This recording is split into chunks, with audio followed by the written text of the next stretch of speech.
mind. Don't give them any idea. Yeah, right?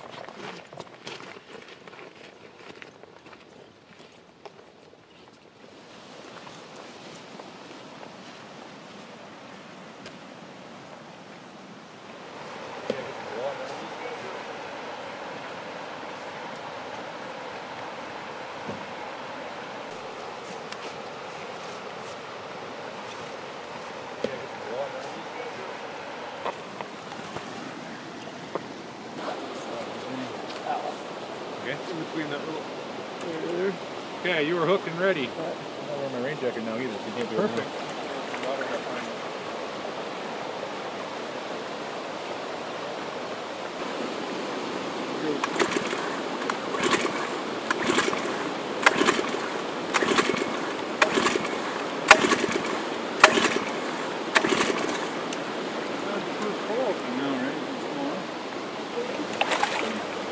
Her pen-made whacker. Yeah. She's been sloshing around with it, so. Yep, we'll get our site set up. We have a crew of 2 fisheries technicians that are collecting salmon for a salmon population enhancement project.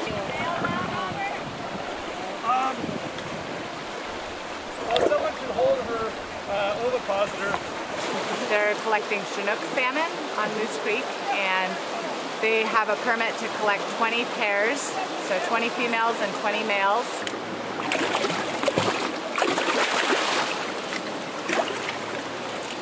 Hey, you guys. Oh, good. Okay, shoot one. We collect the fish using dip nets.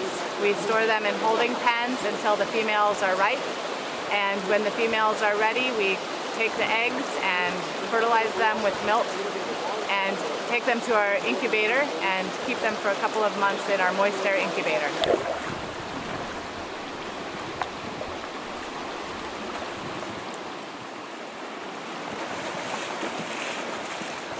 So in October, after the eggs have been incubated for several months, we will plant them in the upper reaches of Moose Creek, and we'll plant nearly 100,000 eggs. It takes a couple of hours total. It's quite quick.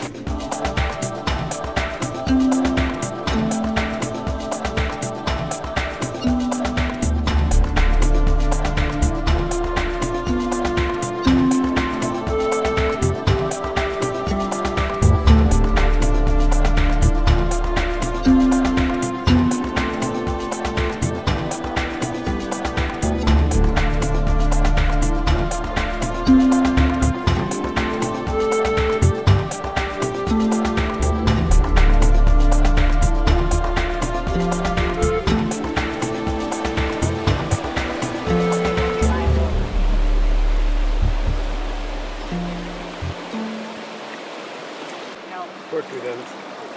That's my bad. No. Anytime there's a variable, it's hard to remember. So You could see some foaming action, just indicating it's actually being fertilized, which is a good sign. What's the sign? You see the bubbles? Okay.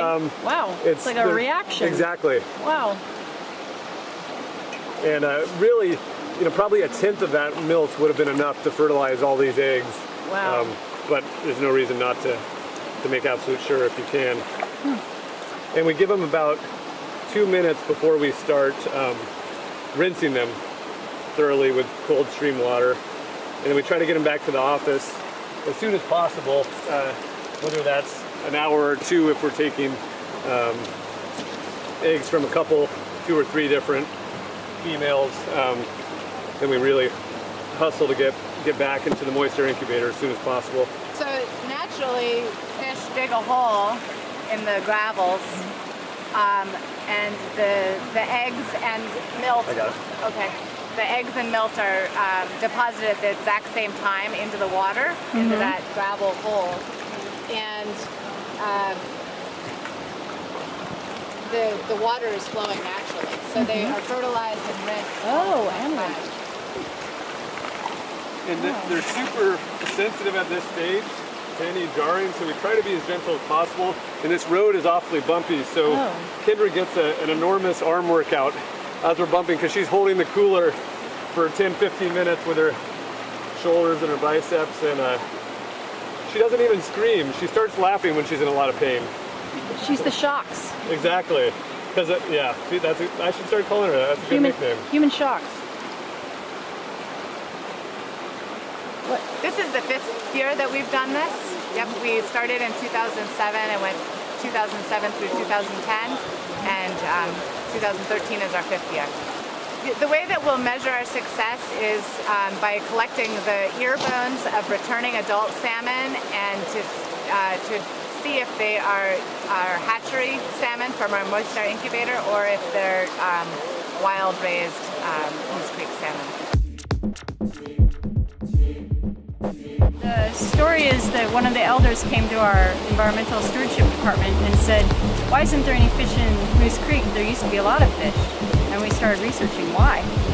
What had happened was, as the creek went faster and faster and faster, and straighter and straighter and straighter, it wore it down to a bedrock, and then it started forming a cliff. And so it made this big waterfall, and although fish can jump really high, there wasn't enough room for them to get enough speed to jump up that high. And so they were like, well, if we just put the channel back in, that'll get them around the big, huge waterfall and open up the habitat. And fish usually come back to the habitat.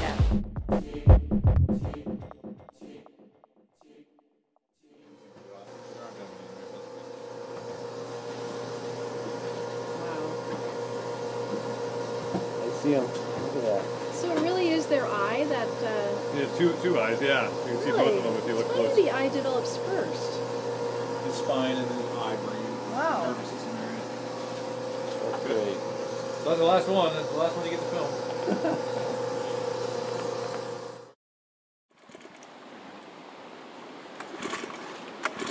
That was because I was on half choke first. Now it's on no choke. He's got it. Does he fly upward now? What's that? Does he fly upward? I know, right? Fire on!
Alone are very inspirational beings.